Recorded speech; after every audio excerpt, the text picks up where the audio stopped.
फलस्तीनियों की शहादतें हो रही हैं। इस सूरत हाल के बावजूद कई ममालिक से इसराइल के हक में आवाजें उठी हैं, मगर इस्लामी ममालिक एक जबान होकर कोई रद्द-ए-अमल नहीं दे सके हैं। क्या कभी कोई हादसा, कोई जुल्म मुसलमान ममालिक को इकट्ठा कर सकेगा? इसराइली हमलों में 200 से जायद अफराद शहीद और 1000 से जायद जख्मी हो चुके हैं। इसराइली मजालिम इस हद तक बढ़ गए हैं कि इसके खिलाफ आलमी सतह पर आवाजें उठ रही हैं। चीन ने अमेरिका से हमले रुकवाने के लिए किरदार अदा करने का मुतालबा भी कर दिया है। वजीर खारजा शाह महमूद कुरैशी कहते हैं कि अब इस्लामी दुनिया को मुत्तहिद होना पड़ेगा। जी, कभी ऐसा हो चुका है। 1973 अगर मैं वापस जाऊं, मैं माजी के मज़ारों की कब्रें खोदनी शुरू करूं, तो मुझे एक यूनाइटेड नेशन नज़र आती है मुसलमानों की, जो बाकायदा अमेरिका के ख़िलाफ़ इक़दामात करती है, एम्बार्गो लगाती है, ऑयल एम्बार्गो लगाती है, अमेरिका से ताल्लुकात मुनक़ता करती है। लेकिन उसके बाद वो जो लीडरशिप थी पूरी की पूरी, उसको जिस तरह एलिमिनेट किया गया, जिस तरह उसका ख़ात्मा हुआ, उसके बाद से ही हुक्मरान डर गए। 73 की वॉर जो हुई थी इसराइल के ख़िलाफ़, पता होगा सबको कि वो इसराइल को इतने घाव लगा गई थी, इतना ख़तरनाक उन पर वार हुए थे कि वो पीछे हट गए थे। वाहिद अब मतलब 8 जंगें हुई हैं, उनमें से एक जंग वो थी जिसमें इसराइल को ज़द पहुंची थी। 2 बड़े इंतफादा हुए अब तक, और उस इंतफादा में इसराइल को ज़ख्म मार चिरके लगाए गए, छोटे छोटे चिरके लगाए गए। लेकिन उम्मत मुस्लिमा अब क्या दोबारा मुत्तहिद हो पाएगी?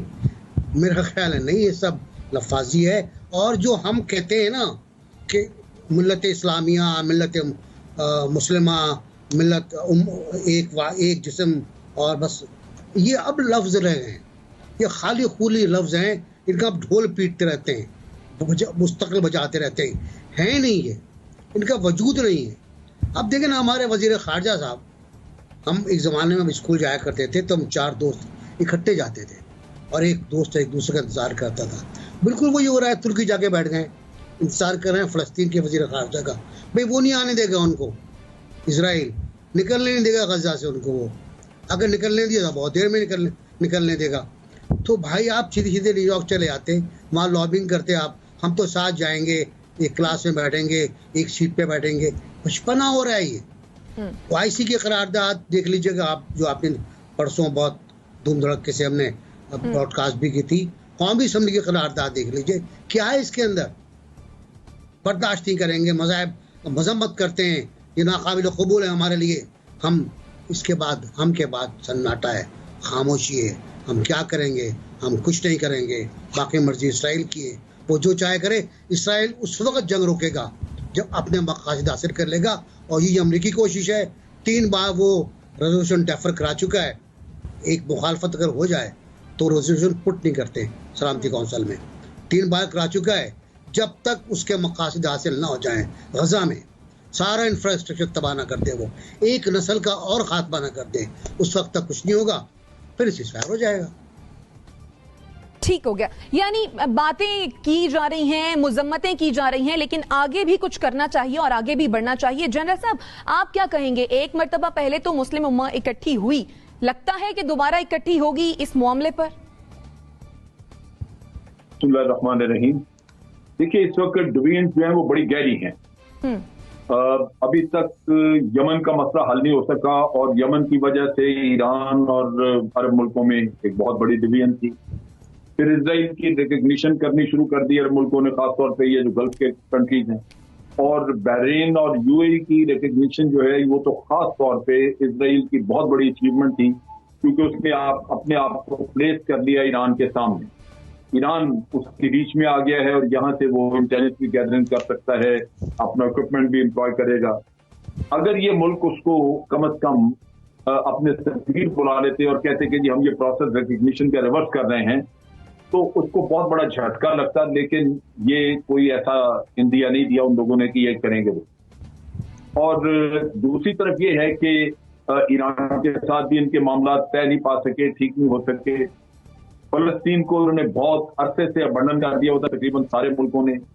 शाम, मिस्र और उर्दन, ये तीनों मुल्क जिनकी सरहदें साथ हैं लेबनान के अलावा, ये तीनों मुल्क कुछ करने को तैयार नहीं हैं कि कोई कमक पहुंच जाए वहां पे फलस्तीनियों को, कोई ऐसी इमदाद दे दी जाए जिससे कि कोई वेपन वगैरह कोई चीज जिनसे वो कर सके, तो मुस्लिम उम्मा भी अगर कुछ करना चाहे तो इन्हीं मुल्कों के जरिए हो सकता है जो ये करने को तैयार हैं।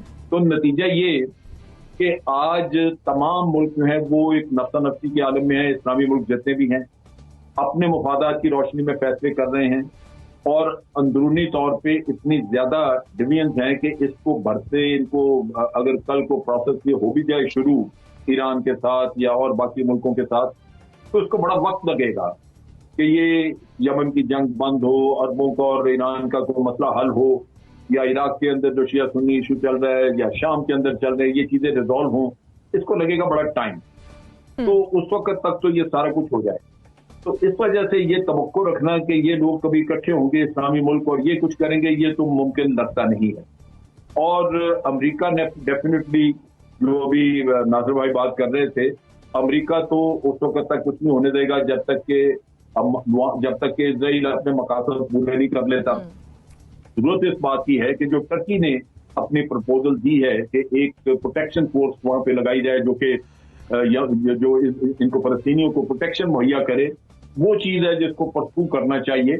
और उसकी यूनाइटेड नेशन की बेशक उसमें जनरल असेंबली में पहले डिस्कशन हो जाए, फिर आप ले जाए उसको सिक्योरिटी काउंसिल में, लेकिन वो एक रास्ता है जहां इनको बचाया जा सकता है। और यही जरूरत है इस वक्त कि इसका फलस्तीनियों का नुकसान, जानी नुकसान जो है वो किसी तरह इस वक्त रोका जाए। और वो मुस्लिम उम्मा की यूनिटी से नहीं रुकेगा, वो ये 5-4 मुल्क जो करेंगे इसके लिए लॉबिंग वगैरह भाग दौड़ करेंगे, चाइना को मिला के, वो शायद कुछ काम आ जाए और उससे ये मसला हल हो जाए। वरना मुझे कोई तवक्को नहीं कि इस्लामी मुल्क मिलकर कुछ काम कर सके। ठीक, तो जुनैरा, आप क्या समझती हैं, मफादात की जंग इस कदर शदीद हो चुकी है कि तमाम मुस्लिम ममालिक का यकजा होना मुश्किल है?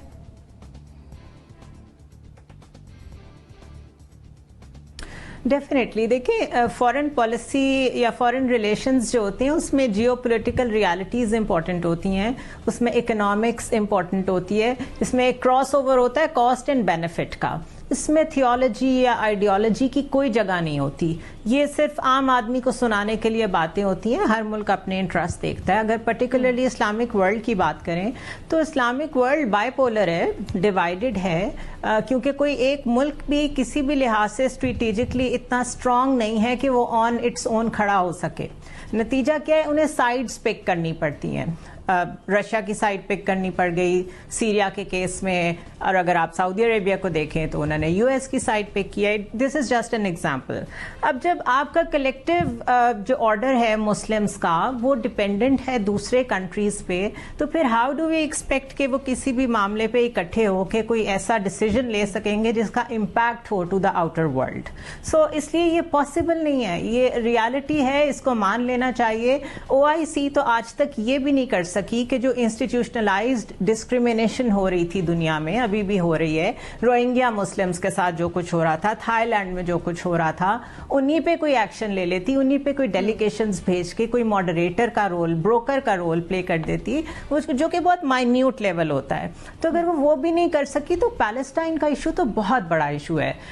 इसराइल और पैलेस्टाइन के दरमियान ये जो कॉन्फ्लिक्ट है ये एक तरह से डायरेक्टली यूएस का अपना इंटरनल मैटर है। Don't forget कि US was the first country to accept Israel as a sovereign Jewish state, और वो भी उसके बनने से 2 साल पहले 1946 में एक्सेप्ट कर लिया था यूएस ने। दूसरा, वो हर साल पूरी दुनिया को जितनी फॉरेन एड देता है उसका हाफ वो इसराइल को देता है, जिसमें से 500 मिलियन तो सिर्फ मिसाइल डिप्लॉयमेंट के लिए होती है। अब ये प्रोटेक्शन उसे क्यों करनी पड़ती है? इसलिए कि एक तो इंटरनली जो ज्यूइश अमेरिकन कम्युनिटी है जो कि ज़्यादा इकोनॉमी कंट्रोल करती है यूएस की, उनका बहुत प्रेशर है, और जो एवेंजेलिकल क्रिश्चियंस हैं जो कि बहुत स्ट्रांगली रिपब्लिकन्स को फोस्टर करते हैं कि आपने प्रोटेक्ट करना ही करना है इसराइल को। सो उसके इंटरनल रीजंस हैं, इनहेरेंट रीजन है टू सपोर्ट इसराइल। तो जिंदगी में कभी अगर मैं और आप ये देखेंगे पैलेस्टाइन का मसला हल होते हुए, तो वो सिर्फ यूएस जब चाहेगा اور اسرائیل کے ساتھ مل کے وہ دیکھے گا کہ چیزیں وہ اچیو ہو گئی ہیں جو ڈیزائن انہوں نے سوچا ہوا ہے. یہ صرف تبھی حل ہو سکے گا. مڈل ایسٹ کو ڈیسٹیبلائز کر چکا ہے, جو انرجی ریسورسز یو ایس کو وہاں سے چاہیے تھے وہ لے چکے ہیں. آپ کے سامنے قذافی کا دور ختم ہو چکا ہے, بشار الاسد کے ساتھ جو کچھ ہونا تھا ہو چکا ہے, صدام کے ساتھ جو کچھ ہونا تھا ہو چکا ہے. پھر سنی عرب ڈویژن کو اور شیعہ اور عرب ڈویژنز کو جس طریقے سے کیش کرانا تھا وہ بھی کرا لیے. So they are going by their design because they rule the world. ان کی فارن پالیسی بہت کلیئر ہے. ہمارے پاس پالیسی کیا, ہمارے پاس تو ایجنڈاز بھی نہیں ہے اور ہمارے پاس اسٹرینتھ بھی نہیں ہے. تو اس لیے یہ صرف باتیں ہیں, آئیڈیالوگ ہو سکتا ہے. دیکھیں, جب سے فلسطین کا ایشو شروع ہوا ہے ہم سب بہت عرب بیشنگ کر رہے ہیں, اور ہمارا ہے کہ OIC نہیں کھڑی ہوئی, عربوں نے نہیں سٹینڈ لیا, اور عربوں کے نے تو سعودی عرب نے نہیں سٹینڈ لیا, اور یہ ہوا اور وہ ہوا. لیکن ذرا دوسری پکچر دیکھ لیں. ہمارے فارن منسٹر اس وقت ترکی میں بیٹھے ہیں. ٹرکی کے تو اسرائیل کے ساتھ ڈپلومیٹک ریلیشنز بہت پرانے ہیں. کیا اس سارے کے بعد ٹرکی نے اسرائیل سے اپنے ڈپلومیٹک ریلیشنز ختم کر دی ہیں؟ کیا انہوں نے اسرائیل کے سفیر کو نکال دیا ہے کہ آپ بہت ظلم کر رہے ہیں تو ہم آپ کے ساتھ نہیں رکھتے تعلقات, آپ چلے جائیں؟ طیب اردگان بھی لفاظی کر رہے ہیں, گفتگو کر رہے ہیں. میرا مطلب ہے کہ اور ایک کردوں کے لیے تو انہوں نے فوراً جنگ شروع کر لی تھی. میرا مطلب ہے یہاں کیا ہے, کچھ بھی نہیں ہے. ہم بے شک جا کے ترکی بیٹھے ہیں اور ہم کہہ رہے ہیں کہ چلو کوئی نہیں, عرب ہمیں نہیں بٹھاتے تو ہم ادھر ہی بیٹھ جاتے ہیں اور ان کے ساتھ نیو یارک چلے جائیں گے. مجھے تو ترکی بھی لفاظی سے زیادہ کیا نظر آتا ہے, ملیشیا انڈونیشیا لفاظی سے زیادہ کیا نظر آتا ہے. ان سب کے ٹرکی کے ساتھ تعلقات ہیں, موروکو کے سب کے اسرائیل کے ساتھ تعلقات ہیں. عربوں نے تو اب بنائے ہیں نا جا کے 6 مہینے پہلے. ان سب کے تو سال سے انہوں نے اسرائیل کو تسلیم کیا ہوا ہے, اور ان کے اسرائیل کے ساتھ ڈپلومیٹک ریلیشنز ہیں اور اسرائیل کے ساتھ فرینڈلی ریلیشنز ہیں. جتنی مرضی لڑائیاں ہوئی ہیں, ناصر بیگ چغتائی صاحب انتفاضہ بھی گنا رہے تھے اور لڑائیاں بھی ہمیں گنا رہے تھے, لیکن ان سب لڑائیوں کے دوران ترکی اور ان سب ممالک کے اسرائیل کے ساتھ ڈپلومیٹک ریلیشنز اور دوستی تو برقرار رہی ہے نا. تو اس لیے دونوں سائڈ ایک جیسی ہیں. ہم عرب بیشنگ تو بہت زیادہ کر رہے ہیں, لیکن حمام میں سب ننگے ہیں, میرا کہنے کا مطلب یہ ہے. اور خود پاکستان کی بھی یہی حالت ہے. کہاں اسلامی فوج, اسلامی بم, اسلام, جہاں ایک یورپین یونین ہے وہاں ویزے نہیں ہیں آپس میں, کرنسی ایک ہے, فوج ایک ہے, طاقت ایک ہے. ہمارے ہاں تو کبھی UAE ہم پر پابندیاں لگا دیتا ہے, کبھی سعودی عرب ویزے بند کر دیتا ہے, کبھی قطر بند کر دیتا ہے, کبھی ہم ایران کے بند کر دیتے ہیں, کبھی افغانستان سے شروع ہو جاتا ہے. ہم تو ایک دوسرے کے ساتھ ابھی تک اپنی ویزا فیسلٹی نہیں طے کر سکے, بجائے اس کے کہ ہم کوئی اکٹھی فوج بنا لیں, کوئی اکٹھا بلاک بنا لیں. اکٹھا بلاک کیسے بنے گا جب ہم اکٹھی کوئی فوج بنا لیں گے, کوئی نیٹو ٹائپ معاہدہ کر لے گا اسلامی ممالک آپس میں, کوئی ایک مشترکہ فوج بنا لیں گے, مشترکہ وسائل بنا لیں گے. لیکن ابھی تو ہم ایک دوسرے کو اپنے ملکوں میں آنے جانے کی اجازت نہیں دیتے, وہ تو بہت دور کی بات ہے. تو اس لیے امیر اور غریب کی اتنی تفریق ہے مسلم ممالک میں. جو امیر مسلم ممالک ہیں وہ غریب مسلم ممالک کو بہت حقارت سے دیکھتے ہیں اور انہیں انسان سمجھنے کے لیے تیار نہیں ہے. برادر اسلامی ملک, برادر اور اس مسلمان سمجھنا تو دور کی بات ہے, انسان سمجھنے کے لائق نہیں ہے. جو امیر مسلمان ممالک ہیں وہ غریب مسلمان ممالک کے شہریوں کے ساتھ غیر انسانی سلوک کرتے ہیں اپنے اپنے ممالک میں. تو اس کے بعد ہم کیا بات کر رہے ہیں کہ مسلم امہ اکٹھی ہو جائے گی, یہ ہو جائے گی. ہم تو ایک دوسرے کو, مسلمان تو دور کی بات ہے, بنیادی انسانی حقوق بھی نہیں دیتے ایک دوسرے کے شہریوں کو, اور اس سے بھی لوور گریڈ پہ ایک دوسرے کو ٹریٹ کرتے ہیں. تو اس لیے میں سمجھتا ہوں کہ یہ سب گفتگو, یہ خواب, یہ اب نہیں دکھانے چاہیے اور ریالٹی کی طرف آنی چاہیے کہ کچھ ایسا نہیں ہے. یہ ضرور ہے کہ ہمارے پولیٹیشنز نے, ہمارے ہاں چونکہ یہ پاپولر بات ہے, ہمارے ریلیجس طبقے نے, کچھ ہماری اسٹیبلشمنٹ نے بھی چونکہ اس ریلیجن کو as a sellable product use کیا ہے, اور لوگوں کے مذہبی جذبات کو ابھارنا ہم بہت آسان طریقہ سمجھتے ہیں کہ فلسطین پر, کشمیر پر لوگوں کو اکٹھا کرنا, لوگوں کے جذبات سے کھیلنا, جبکہ حقیقت بالکل مختلف ہے. ضیاء الحق کا کردار کیا تھا فلسطین کے لیے, مطلب وہ کوئی بیان کرنے کی ضرورت ہے ضیاء الحق کا کیا کردار تھا. اور مشرف کے دور میں تو ہمارا وزیر خارجہ اسرائیل کے وزیر خارجہ کو مل رہا تھا, تو پھر کیا بات کرنی ہے کسی کے بارے میں. ٹھیک ہے, یعنی باتیں ہی باتیں ہیں, عمل کی ضرورت ہے جو فی الحال تو ہمیں نظر نہیں آ رہا ہے. نسیم صاحب. بسم اللہ الرحمن الرحیم. شائستہ, بہت شکریہ. NBC نے مجھے اپنے اسکول کا زمانہ یاد کروا دیا.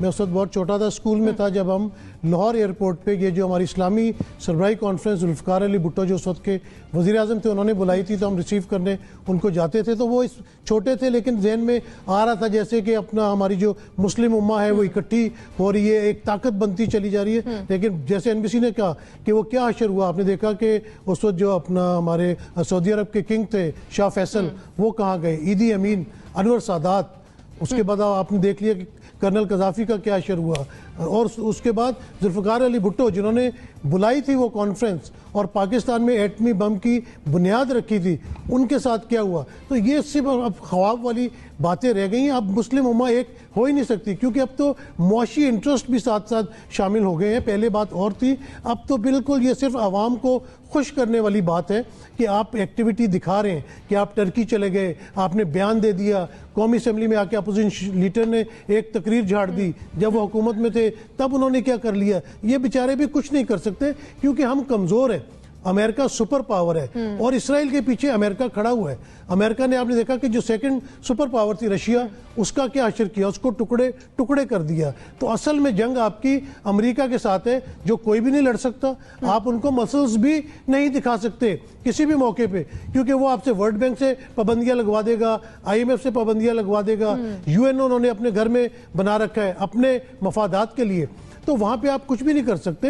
زنیرہ نے بالکل ٹھیک کہا کہ وہ اتنا طاقتور ہے، موز اور گھوڑا ہے، اس کو آپ لگام نہیں ڈال سکتے. اگر وہ چاہے تو یہ سارے معاملات بڑے آرام سے حل ہو سکتے ہیں. آپ دیکھیں کہ اس نے جس طرح افغانستان میں آ کے 20 سال تک بیٹھا رہا ہے اور جس طرح اس خطے کو تباہی کے دہانے پہ پہنچایا ہے، کیا کوئی اس کو روک سکے؟ نہیں. اس نے آرمز، وہ جو ویپنز آف ماس ڈسٹرکشن لے کے وہ گئے تھے اپنا عراق میں، وہاں انہوں نے عراق کا کیا حشر کیا ہے، کیا کوئی ان کو روک سکا؟